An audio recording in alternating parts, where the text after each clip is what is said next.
আপনার সন্তান সন্ততিকে কোরআন পড়াতে বাকি আছেন কারা কারা? লিল্লাহি তাকবীর। নারে তাকবীর। আল্লাহু আকবার। কোরআনের আলো ঘরে ঘরে জালো, কোরআনের আলো ঘরে ঘরে জালো। নারে তাকবীর। আল্লাহু আকবার। আলহামদুলিল্লাহ। ঘুম ভেঙে গেছে না? তাকবীরের একটা পাওয়ার আছে না? তাকে দেখে ঘুমগুলো সব চলে আসতেছে। আলহামদুলিল্লাহ বলি। আর ওদের কি হযরতে আমির হামজার মতো জন সৈনিক, খালিদ বিন ওয়ালিদের মতো সৈনিক, ওমরের মতো জন সৈনিক, গর্জে ওঠার মতো জন সৈনিক আল্লাহ ইসলামের পক্ষে বানাই দেয়। সকলে বলেন আমিন। আল্লাহ রাব্বুল আলামিন বলেন আলিফ লাম মিম যালিকাল কিতাবু লা রাইবা ফীহি হুদাল লিল মুত্তাকিন। আল্লাহ রাব্বুল আলামিন বলেন আলিফ লাম মিম। কুরআন শরীফের শুরুতে আল্লাহ আলিফ লাম মিম স্টার্ট করে দিলেন হুরুফে মুকাত্তাআত। তাফসীর করবেন, তাফসীর করতে করতে মুফাসসিরগণ যার কোনো কেরার পায় নাই, শেষ পর্যন্ত বলতে বাধ্য হয়েছে আল্লাহু আ'লামু বিমুরাদিহি। এর অর্থ একমাত্র আল্লাহ ছাড়া আর কেউ জানে না। যেরকম সুবহানাল্লাহ, এর কোনো অর্থই হয় না, কিন্তু একমাত্র অর্থ জানেন কে? আল্লাহ। সে আল্লাহর অর্থ জানে। এমন গোপনীয় অর্থ কিছু মারিফাত লাইনে আছে, তারা বলে কোরআন শরীফ 30 পারা না, আরো কিছু আছে, কি আছে না? এ ওনাদের পেয়াস হয়েছে এই যে বিক্ষিপ্ত বর্ণমালা যেগুলো রয়েছে, এর অর্থ দুনিয়ার কেউ জানে না, এমনকি স্বয়ং মুহাম্মদ রাসূলুল্লাহ সাল্লাল্লাহু আলাইহি সাল্লামকে আল্লাহ পর্যন্ত জানার সুযোগ দেয় না। চিৎকার করে আল্লাহু আকবার। তাহলে বুঝে গেল আর কিছু হাকিকত আছে না নেই? আল্লাহর হাকিকত আছে না নেই? একমাত্র আল্লাহর কাছে। আল্লাহ কিয়ামতের ময়দানে এই সূক্ষ্ম আমলগুলো বান্দার নেকির পাল্লায় ওজন করে বান্দার রাস্তার ব্যবস্থা করে। আর যেরকম না সুবহানাল্লাহ। আল্লাহ রাব্বুল আলামিনের জন্য বলেন আলিফ লাম মিম। আল্লাহ তাফসীর করার মধ্যে দিয়ে আল্লাহ জানে এই অর্থ আমি আল্লাহ ছাড়া কেউ জানে না, কিন্তু বান্দা তোমরা তারপর চুপ থাকবে না। তিনটা আলিফ লাম মিম, তিনটা অক্ষর উচ্চারণ করেছো। তিনটা অক্ষর উচ্চারণের কারণে আল্লাহ রাব্বুল আলামিন কমপক্ষে হলো 30-10 কে 30টা লিখে 30-10 কে 30টা লিখে আল্লাহ তার আমলনামায় দান করে দিবে। মদিনায় যখন গেলাম, এই তো সবেমাত্র গিয়ে আসলাম, মসজিদে নববীতে পূর্ব দিক করে মুখ ধরে বসাইলি মসজিদ দেখা যায় 70 জন সাহাবী যেখানে জীবন দিয়েছে সেই উহুদ পাহাড়। আল্লাহ নবী সাহাবীদেরকে বসাইয়া বলতে ডাক দিয়ে বলতেন, সাহাবী উনজুরিয়া জাবাল উহুদ, ওই উহুদ পাহাড়ের দিকে তাকাও। উহুদ পাহাড় যদি আমার মাওলা পাকের নেকির পাল্লায় এক পাল্লায় রাখা হয়, তোমরা যে নেকি কামাই করছো নেকিটা যদি এক পাল্লায় রাখা হয়, উহুদ পাহাড়ের চাইতে আমি আল্লাহ একটা নেকির ওজন অনেক গুণে বেশি ভারী হয়ে যাবে। ও বাবাজিরা, মায়েরা, যুবকেরা, দুনিয়ায় বসে তোমরা যদি রং তামাশা করো, কবরে কিন্তু যাওয়া লাগবে। লাগবে কি লাগবে? কবরে যদি যেতে হয় নেকির প্রয়োজন আছে না নাই? এর জন্য নেকি ছাড়া কবরে গেলে কোনো রক্ষা নাই। এজন্য কবরের চিন্তা করে বলো এই মাহফিলে আসতে হবে। যদি মাহফিলে বসা এটা যেমন তেমন মজলিস নয়। আল্লাহ নবী সাল্লাল্লাহু আলাইহি ওয়াসাল্লাম বলেন, হাফাতুহুল মালাইকা ওয়া ওয়াশিয়াতুর রাহমা ওয়া নাযালাত আলাইহিমুস সাকিনা। জরিকান আল্লাহু আকবার। আল্লাহু আকবার। পয়গম্বর মুহাম্মদুর রাসূলুল্লাহ সাল্লাল্লাহু আলাইহি ওয়াসাল্লাম বলেন, এই মাহফিলটা যেমন তেমন মাহফিল নয়। তাম পৃথিবীর এক নয় দুনিয়ার লক্ষ লক্ষ কোটি কোটি রহমতের ফেরেশতা যারা দুনিয়ায় বিচরণ করে তাদেরকে বেষ্টনীতে আল্লাহর আরশ আজিম পর্যন্ত দাঁড়িয়ে গেছে। যেরকম সুবহানাল্লাহ, আল্লাহর আরশ আজিম পর্যন্ত দাঁড়িয়ে গেছে। আল্লাহ রাব্বুল আলামিন জানে, তারপর বলে, ও ফেরেশতারা, ওই দোহার এলাকায় ওখানে মাহফিল হচ্ছে, ওখানে আমার বান্দারা কি করে? ফেরেশতারা বলবে, মালিক আপনার বান্দারা ওয়াজের মাহফিলে এসে কোরআনের কথা শুনে, জাহান্নামের কথা শুনে, কবরের কথা শুনে ভয়ে ভীত সন্ত্রস্ত হইয়া চোখের পানি ছেড়ে দিয়েছে রে মালিক। আল্লাহ বলবেন জাহান্নাম দেখছি কিনা আমার বান্দা? ফেরেশতারা বলবে না মালিক দেখে নাই, দেখে নাই। আল্লাহ বলেন ফেরেশতারা তোমরা সাক্ষী থাকো, যেই বান্দা মাহফিল ময়দানে জান্নাতের বাগিচার মধ্যে ঢুইকা আমার কথা স্মরণ করে, কবরের কথা স্মরণ করে, জাহান্নামের কথা স্মরণ করে চোখের পানিগুলো ঝরঝর মতো ছিঁড়ে দিয়েছে, তোমরা সাক্ষী রাখো এই চোখের জন্য আমি আল্লাহ বান্দার জাহান্নামের আগুনকে হারাম করে দিলাম। এই নিয়ামত বাসায় হয়ে থাকলে হবে না, রাস্তাঘাটে থাকলে এই নিয়ামত পাওয়া যাবে না। জোরে বলুন কথা ঠিক কিনা? এই কোরআন এমন একটা নিয়ামত, যদি পড়ে তাহলে লাভ না লস। এমন লাভ কোরআন পড়তে পারে না সুলতান আদেল আল্লাহর গোলাম, কোরআন পড়তে পারে না, কিন্তু কোরআনের প্রতি মহব্বত প্রত্যেকটা মানুষের মধ্যে আছে না নাই? আছে না? কোরআন পড়তে পারে না, কোরআন বলা মানুষ কি মহব্বত করে? কোরআন পড়তে পারে না, পাশে মাদ্রাসায় দান করে, মাদ্রাসায় তালবেদেরকে খাওয়ায়, তেলাওয়াত যে কান লাগে শুনে হুজুর একটু তেলাওয়াত করে বড় ভালো লাগে, এরকম কোরআন বিভূষ লোক আছে না নাই? সুলতান আদেল কোরআন পড়তে পারে না, কিন্তু কোরআন বুকে লাগিয়ে চুমো খায়। ওই চুমো খাওয়াটা আল্লাহর কাছে বড় ভালো লাগছে। আল্লাহ সুলতান আদেল কোরআন পড়তে পারো না ঠিকই, কোরআনের মহব্বত করার কারণে আমি আল্লাহ তোমাকে আমার বন্ধু বানিয়ে দিলাম। এই সমাজের মধ্যে অনেকে আছে কোরআন পড়তে পারে না, রমজান মাস আসলে মা বোনেরা কোরআন পড়ে, তাও সহি শুদ্ধভাবে হয় না। আছে না? কি করে কি সুন্দর কোরআন পড়ে, আমরা একসাথে পড়তে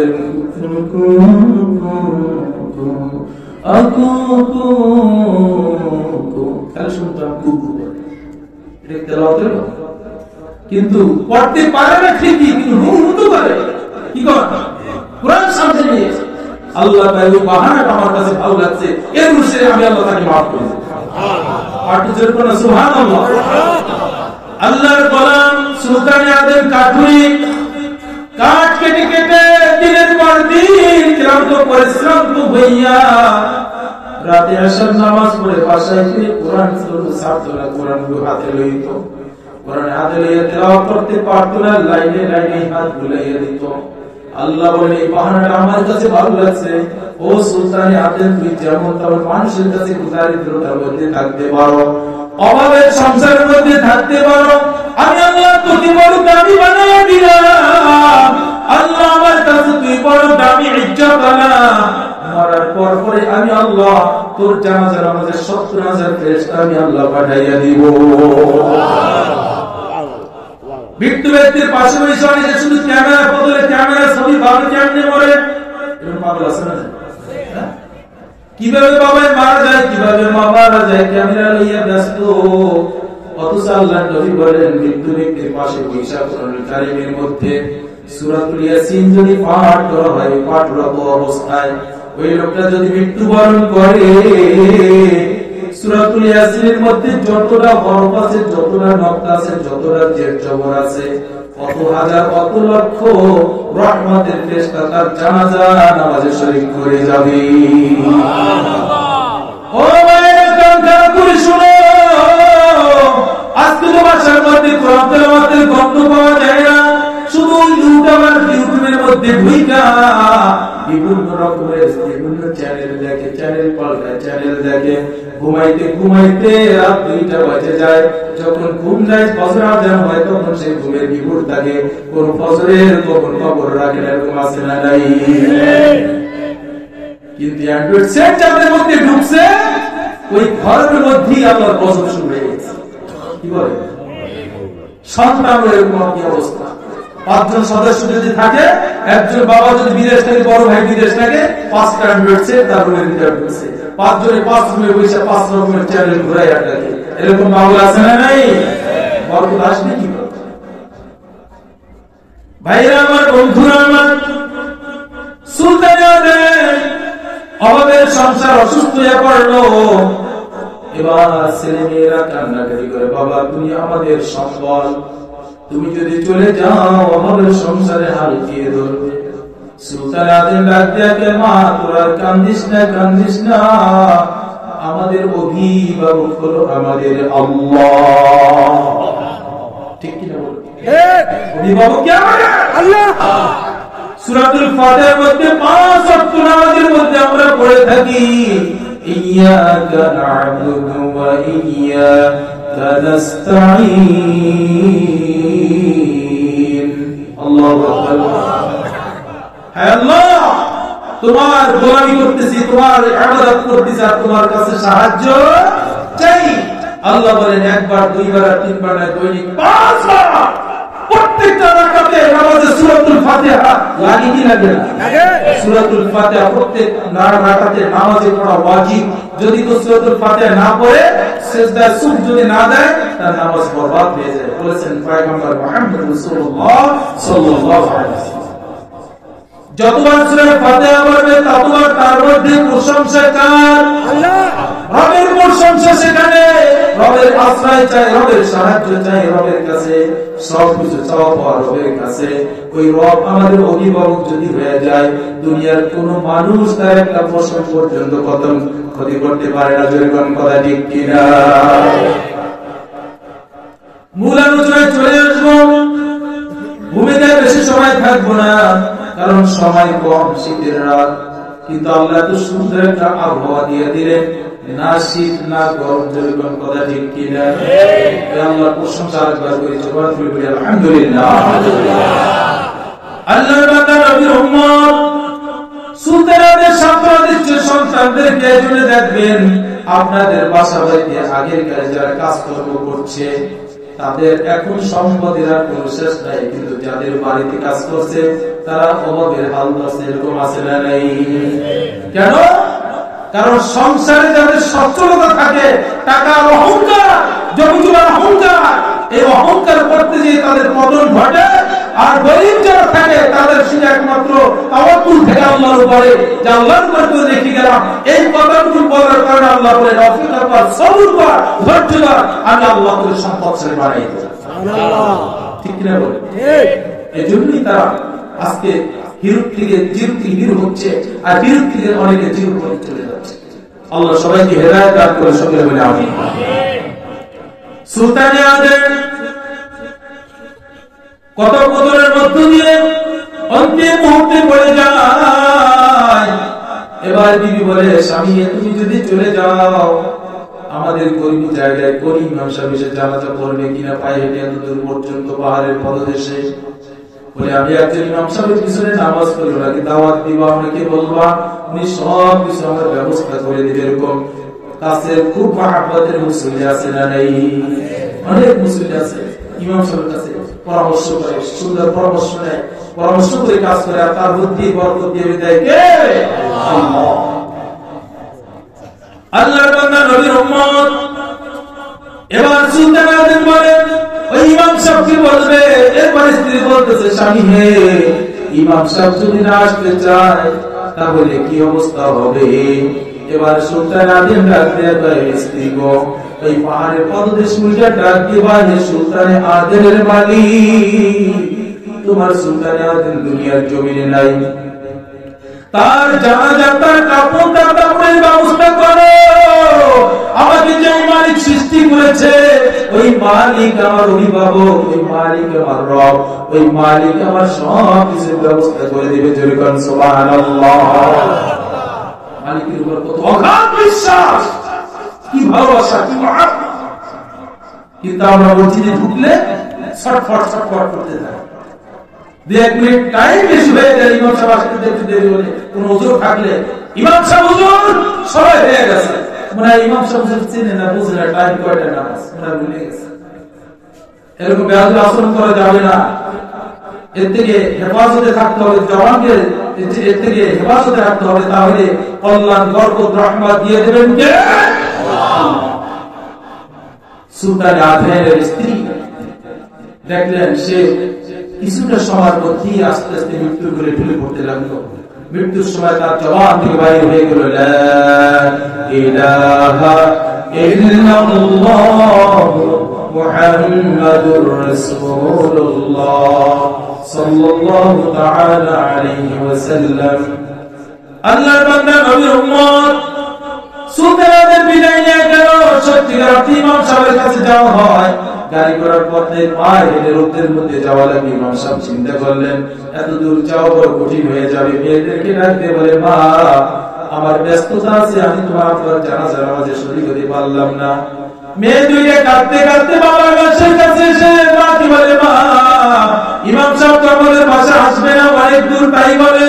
এবার সুলতানের স্ত্রী পাহাড়ের পদে সব ভাঙ্গা বলে কণ্ঠে কণ্ঠে মালিককে ডাক দিয়ে দিয়েছে, রে মালিক, আল্লাহ ও মালিক, তোমার সুলতানের দুনিয়ার জমিনে নাই নাই, কে জানাজা পড়াই দেখে কাপড়ের ব্যবস্থা করবে, অভাবের ঘর। আল্লাহ রাব্বুল আলামিন একটা আওয়াজ দিয়া দেয়, রে অপেক্ষা কর, সবুর কর, আমি আল্লাহ তোমাদের জন্য যথেষ্ট। জোরে কর সুবহানাল্লাহ।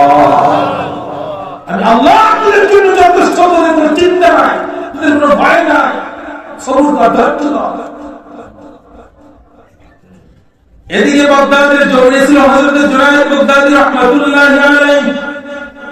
কোথায় রয়েছে সে? আফ্রিকা। কোথায় রয়েছে? বাগদাদ। আল্লাহ রাব্বুল আলামিন একটা নোটিশ জারি করে দিলেন জুনায়েদ বাগদাদীর কাছে, রে বাগদাদী,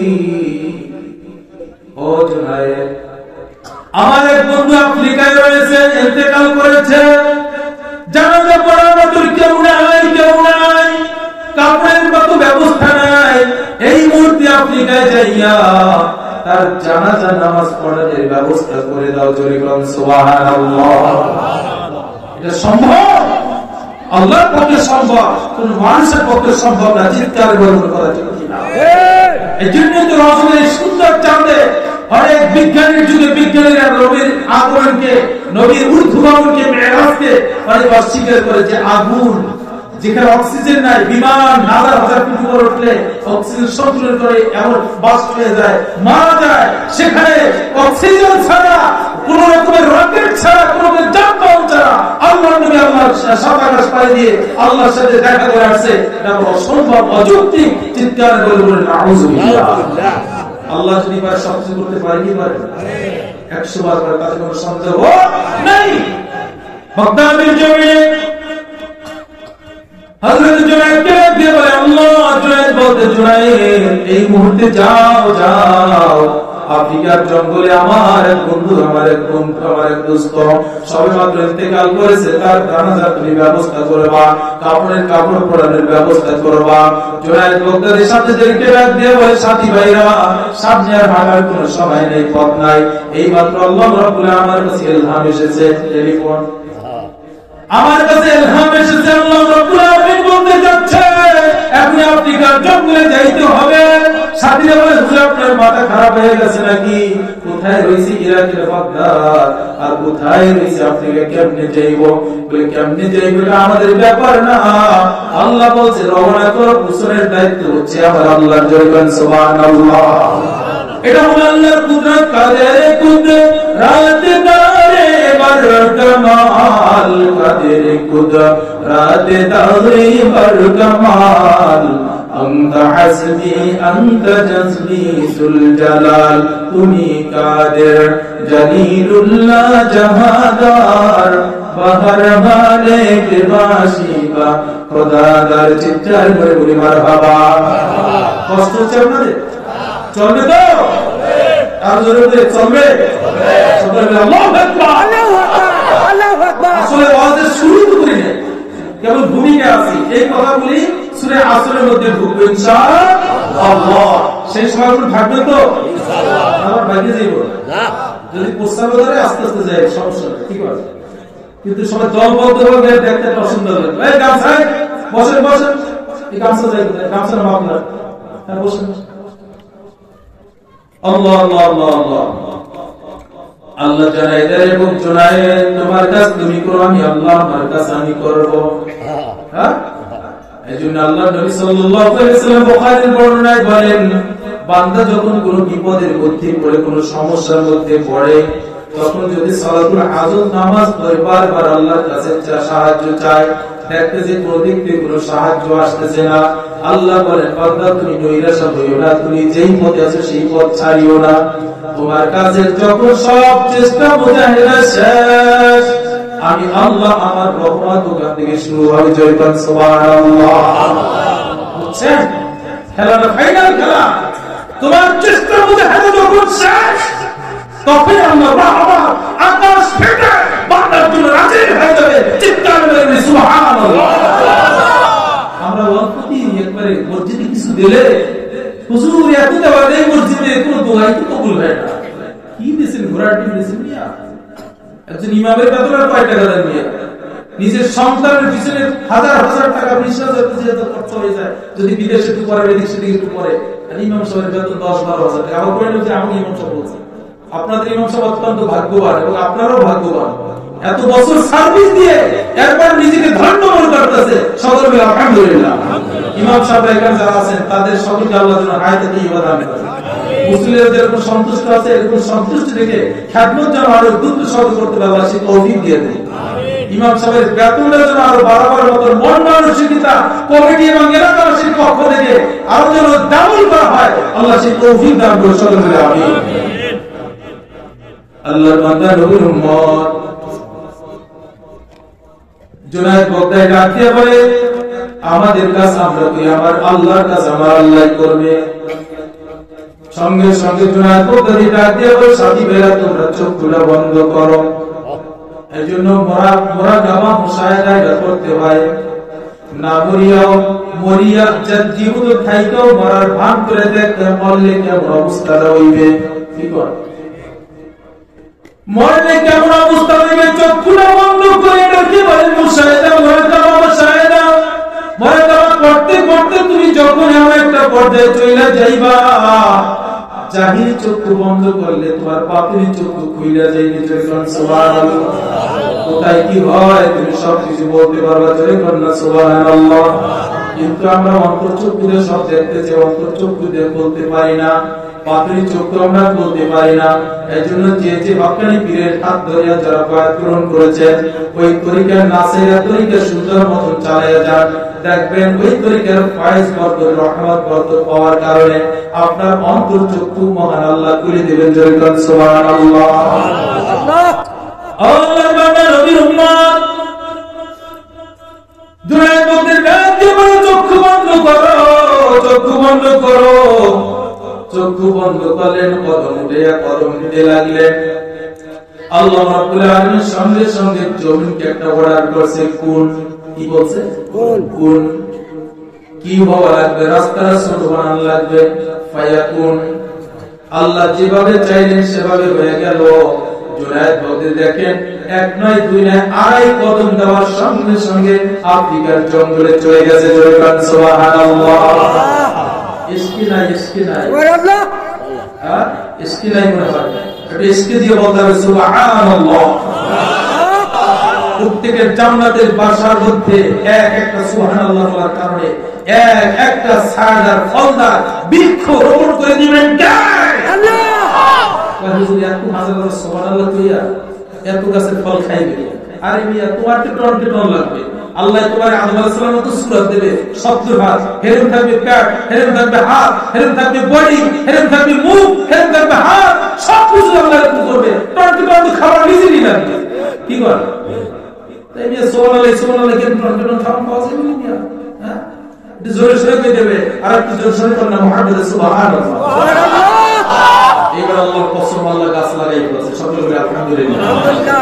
এবার ফল ধরে গেছে, সকলে বলে আমিন। জুনায়েদ বগদাদি রাহমাতুল্লাহ আলাইহি আফ্রিকার জঙ্গলের মধ্যে যাইয়া বিলাসবহুল বাড়ি বাড়ি ছিল না, যে সমস্ত সৌন্দর্য বাড়ি বাড়িতে দিকে তাকায়, কোনদিন কান্নার কোনো আওয়াজ পাওয়া যায় না। বর্তমান পীর মুরিদি একটা ব্যবসার মধ্যে দলাদলির মধ্যে জড়াই গেছে। যে পীর খেতাব লয় সে বালাখানার বিল্ডিং এর মালিক হয়ে যাচ্ছে না নাই? ভাইয়ের হাত নষ্ট করে, বোনের হাত নষ্ট করে, মুরিদের হাত নষ্ট করে, এরকম কপাল প্রবীর বাংলার জন্য আছে না নাই?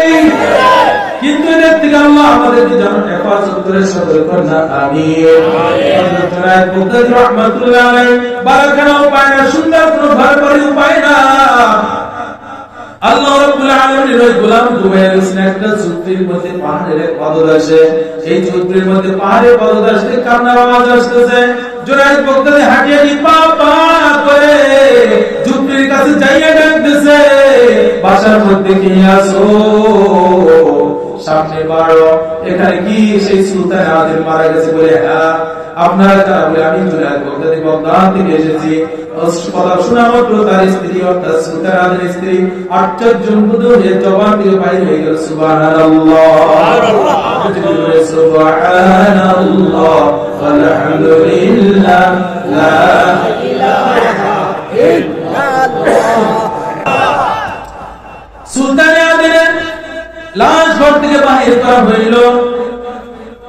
ডাক দিয়ে বলল, আপনার কাপড় আছে কিনা বলেন? নাই, আমাদের সংসার কিনতে পারি নাই।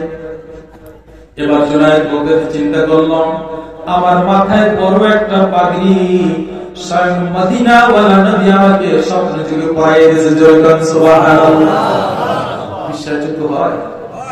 স্বপ্নে যুগে আল্লাহ নবী মদিনা থেকে এসে জুনায়েদ বাগদাদীর মাথায় আল্লাহর নবীর এক উম্মতকে নিজে বেইজ্জত হয়ে রাত দরবার থেকে বিতাড়িত হয়ে সেই গেলানি নিয়ে পরাজয় বরণ করার কারণে আল্লাহ রাব্বুল আলামিনের মদিনা ওয়ালা নবী খুশি হইয়া হযরত জুনায়েদ বাগদাদীর মাথায় স্বপ্ন যুগে রাতে পাগড়ি পরাই দিয়ে গেছে। জোরে বলুন সুবহানাল্লাহ।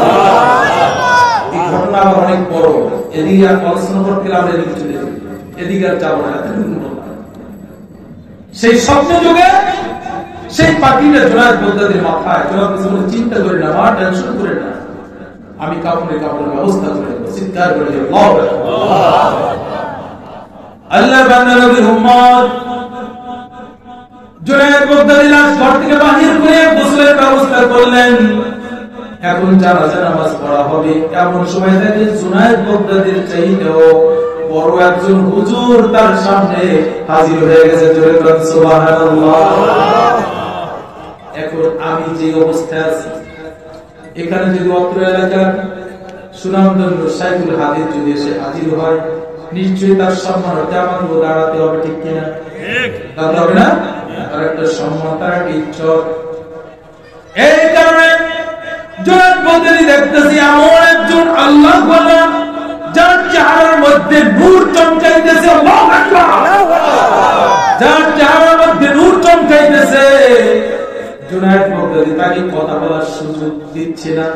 জুনায়েদ বাগদাদী কথা বলবে, সালাম দিতে পর্যন্ত উনি এত ব্যস্ততা দেখাচ্ছে, কথা বলার মতো সুযোগ ওই আল্লাহর বান্দা জুনায়েদ বাগদাদীকে দিচ্ছে না। আসলে বিভিন্ন কথা বলতে থাকে, কথা যে বলবে সেই সুযোগ পাচ্ছে না। এবার জুনায়েদ বাগদাদী বলে, লাশটা বাহির করেন আপনি তাড়াতাড়ি, জানাজা পড়ে যেতে হবে, ব্যস্ত আছি। উনি বড় হুজুর হিসেবে জুনায়েদ বাগদাদীকে যা বলে, উনি কিন্তু জুনায়েদ বাগদাদী কিন্তু যেমন তেমন হুজুর না। স্বপ্নে যদি আল্লাহ নবী যাকে পাগড়ি পরাই দেয়, সে কি যেমন তেমন মানুষ? কি বলেন? আপনার আমার মতন নয়। 500 টাকা, 1000 টাকা, 2000 টাকা দিতে পারি না।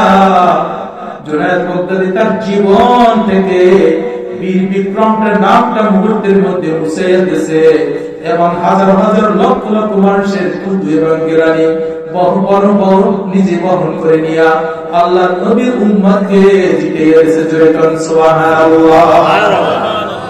আমরা কি ত্যাগ করি? কিছু ত্যাগ করি না। একটু রাত্রে এসে ওয়াজ শুনবো, তাও তো ভালো লাগে না।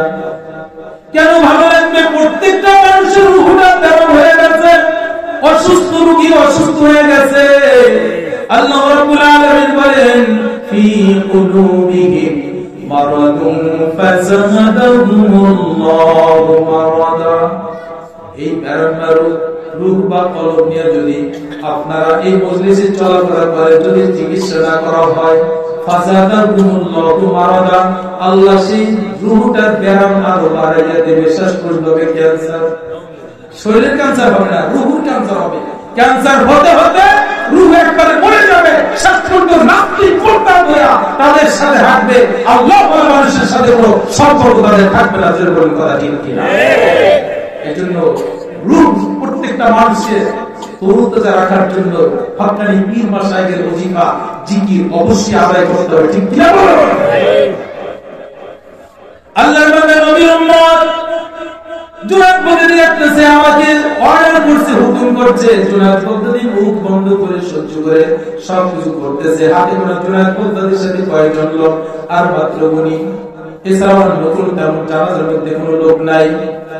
জুনায়েদ বগদাদি দেখলেন আল্লাহর ওলি, আল্লাহর গোলাম লাশের কাছে যাচ্ছে, পা ফালাইয়া যায় না, পায়ের মাথা থেকে ভর করে করে করে করে তারপর সামনে যাচ্ছে। আল্লাহু আকবার বলি। এই কারণ কি আশ্চর্য হয়ে গেল, পা হেঁটে যাবে, পা হেঁটে না যাইয়া পায়ের গোড়ালি জাগাইয়া পায়ের মাথায় উপর বড় করে করে লাশের কাছে গেল। লাশের কাছে যাইয়া 4 তাকবীর পরে যারা নামাজ কমপ্লিট করবে, জুনায়েদ বগদাদি বর্ণনা করেন এক একটা তাকবীর মনে হয় ওই আফ্রিকার জঙ্গলকে কাঁপাইয়া তুলছে। জোরে বলেন সুবহানাল্লাহ। স্টেজের মধ্যে কয়েকজন আল্লাহু আকবার বললেই হয়েছে। সেখানে আল্লাহু আকবার বিশাল বিশাল আওয়াজ দিয়ে জুনায়েদ বগদাদির মধ্যে একটা প্রশ্ন দিতে হলো, লোকটা এত বড় তাকবীর বলার কারণ কি? আর লোকটাও বাকি ওনাকে আমি কোনোদিন দেখি নাই। লোকটা নামাজ কমপ্লিট করে দাফন করা কমপ্লিট করে দিয়ে যখন উনি বিদায় হবে, তখন জুনায়েদ বগদাদি হাতটা খপ করে ধরছে। হাত খপ করে ধরে বলছে, ভাই আপনার পরিচয় কি? না দেওয়া পর্যন্ত আমি হাত ছাড়বো না। এবার আল্লাহর ওলি বলে, আপনি আমার হাত ছেড়ে দেন। আমি দুনিয়ার কোন মানুষ নয়, আমি আবার একজন বাদশাহী আল্লাহ আমাকে দিয়েছেন। আমি হলাম হযরতে খিজির আলাইহিস সালাম। সুবহানাল্লাহ। কে উনি? খিজির আলাইহিস সালাম। জুনায়েদ বগদাদি আশ্চর্য হয়ে গেল, আল্লাহু আকবার, আল্লাহু আকবার। অরণ্য জঙ্গল পাহাড়ের মধ্যে আপনাকে কে পাঠিয়ে দিল? জুনায়েদ বগদাদির প্রশ্নের জবাবে আল্লাহর ওলি হযরতে খিজির আলাইহিস সালাম বলে, আমার আল্লাহ আমাকে পাঠিয়েছেন। জোরে বলেন সুবহানাল্লাহ।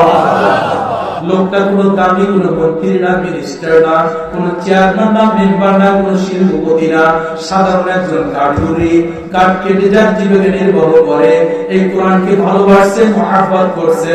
এই কারণে দুইজন পাওয়ারফুল আল্লাহর ওলি তার জানাজা নামাজে হাজির হয়ে গেছে। জোরে বলেন সুবহানাল্লাহ। এই কোরআন পড়তে রাজি আছেন তো? আপনার সন্তান সন্ততিকে কোরআন পড়তে রাজি আছেন কারা কারা? লিল্লাহি তাকবীর। নারে তাকবীর। আল্লাহু আকবার। কোরআনের আলো ঘরে ঘরে জালো, কোরআনের আলো ঘরে ঘরে জালো। তাকবীর। আল্লাহু আকবার। আলহামদুলিল্লাহ। ঘুম ভেঙে গেছে না? তাকবীরের একটা পাওয়ার আছে না? তাকে দেখে গুরুরা সব চলে আসতেছে। আলহামদুলিল্লাহ বলি। আর ওদের কি হযরতে আমির হামজার মতন জন সৈনিক, খালিদ বিন ওয়ালিদের মতন সৈনিক, ওমর মতন জন সৈনিক, গর্জ ওঠার মতন জন সৈনিক আল্লাহ ইসলামের পক্ষে বানাই দেয়। সকলে বলেন আমিন। কষ্ট হচ্ছে আপনাদের? চলবে তো? আবার কেউ কোনো টাকাতে আসলে ওষুধ ছিনলে বলে কিছু বুঝলাম না, হইতে পারে না? এক লোক ওই টাকা হাওলাত দিচ্ছে, টাকা দিয়েছে ১,৫০০। কত? ৫,০০০। ১০০ টাকার ১,৫০০ নোট, ১০০ টাকার ১,৫০০ দিয়ে দিচ্ছে। ৩ বছর ১৫টা নোট, ১০০ টাকা, তাই না? এখন যে নিচ্ছে সে ওনাকে দিচ্ছে আবার ৫০০ টাকার ৩টা নোট। সে বলছে যে তোমাকে আমি ১৫০০ টাকা দেব। আর উনি টাকা দিচ্ছে কত? ১,৫০০। কত দিয়েছে টাকা? উনি দিয়েছে কত? ১৫০০। উনি দিয়েছে টাকা ১,৫০০। যে দিচ্ছে সে সময় মতো দিয়ে গেছে কত? ১৫০০। এখন ওনার মনের মধ্যে খালি আমি টাকা দিলাম ১,৫০০, টাকা দিয়ে গেল ১৫০০, তাও আবার ৩টা নোট, আমি দিলাম ১৫। পেছটা বলছে উনি আস্তে ভাঙে শুনে নিচ্ছে পকেটে রাইখা চার দোকানে যাইয়ে কয়, যে অমুকেরে দেখছো, অমুকেরে দেখছো, আসলে দিয়েছিল। আরে ভাই কেউ না, আমার যে ঠকাইছে আল্লাহর জন্য আর এরকম কারণে না ঠকায়। কি হয়েছে? গোয়ারে টাকা দিয়েছে আমি ১,৫০০, ও আমার এই ১৫০০ টাকা দেয়। আর এই যে বিচার বছর আমি ওর কাছে কয় টাকা পাই, হেঁটে বিচার করে আমার দিয়েছে। ১৫০০ আছে এক না, একই বিক্রি করে কথা বুঝতে পারে না। আপনারাও যদি একটু কথা যেন অবুঝ না হয়, যেন বুঝতে পারেন, এই জন্য এই মেসালগুলো আমার একটু কষ্ট করতে হচ্ছে। এই জন্য আপনার বিরক্ত হচ্ছে নাকি? আল্লাহ সকলকে কবুল করে সকলে বলে আমিন। তাফসীর হলো এরকমই একটা ধর্মগ্রন্থ, বিভিন্ন রেফারেন্স দিয়ে মানুষকে বোঝানো হলে বুঝতে সহজ হয়, ওটা ক্যাপচার করে, ওটা আমল করে পরকালের পথই হিসেবে সে কবরে নিয়ে যাওয়ার চেষ্টা করে। যেরকম কথা ঠিক না? কোরআন একটা ধর্ম। কোরআনকে কেউ যদি বন্ধু বানাইতে পারে, কোরআনকে যদি কেউ বন্ধু বানাইতে পারে, এই কোরআন কবরে রাখার সঙ্গে সঙ্গে মাতার কাছে নাজিল হয়ে যাবে। সুবহানাল্লাহ। আল্লাহ নবী সাল্লাল্লাহু আলাইহি সাল্লাম বুখারীর বর্ণনায় বলেন, পয়গম্বর বলেন, কোরআন যারা ভালোবাসবে, কোরআন যারা তেলাওয়াত করবে, কোরআন মাফিক যারা জীবন চালাইবে, মারা যাওয়ার সঙ্গে সঙ্গে নির্জন নিরালয় যখন রাখা হবে, রুম্মান নামের একজন ফেরেশতা এসে বলবে, তার নাম কি? রুম্মান। মুনকির নাকির আসার আগে একজন ফেরেশতা আসবে, তার নাম হলো কি? রুম্মান। শুনছেন কোন সময়? অনেকে শুনছে, অনেকে শুনে। কারা কারা শুনছেন একটু হাতে রাখো। আর কারা কারা শুনেন না একটু হাতে রাখো। অনেকেই শুনে না। আল্লাহু আকবার। তাহলে বুঝে গেল একটা নতুন ওয়াজ পাইছে। কি কর? কবরে রাখার সঙ্গে সঙ্গে মানুষ থাকা অবস্থায় একজন ফেরেশতা আসবে, তার নাম হলো রুম্মান ফেরেশতা। রুম্মান ফেরেশতা সে ডাক দিয়ে বলবে, ওঠো তাড়াতাড়ি ওঠো, সময় নাই। কারণ মুনকির নাকির এসে বলবে, লোকটা উঠিয়ে বসাইবে, চোখ মুছতে থাকবে। সূর্য যখন অস্তমিত যায় মাগরিব হওয়ার আগে যেরকম সময়টা, ওইরকম রক্তিম আলো থাকবে, সেরকম সময় ওরে দেখবে। নামাজি হওয়ার সঙ্গে সঙ্গে বলবে, রাখো তোমার রুম্মান ফেরেশতা, আমার ওযুর পানি দাও। আসর চলে যাচ্ছে, মাগরিব হচ্ছে, আমি নামাজ পড়ব। চিৎকার করে আল্লাহু আকবার, আল্লাহু আকবার। যে দুনিয়ায় বসে আল্লাহ ওয়ালা ভয় কবরেও নেতৃত্ব দেয়, সুবহানাল্লাহ। আর দুনিয়ায় বসে নাস্তিক মুরতাদ যারা হয়, কবর যাইয়াও পুরুষের বাড়ি খায়। জোরে কথা ঠিক কিনা? এজন্য ঈমান নিয়ে আমাদের কবরে যাইতে হবে, ঠিক কিনা?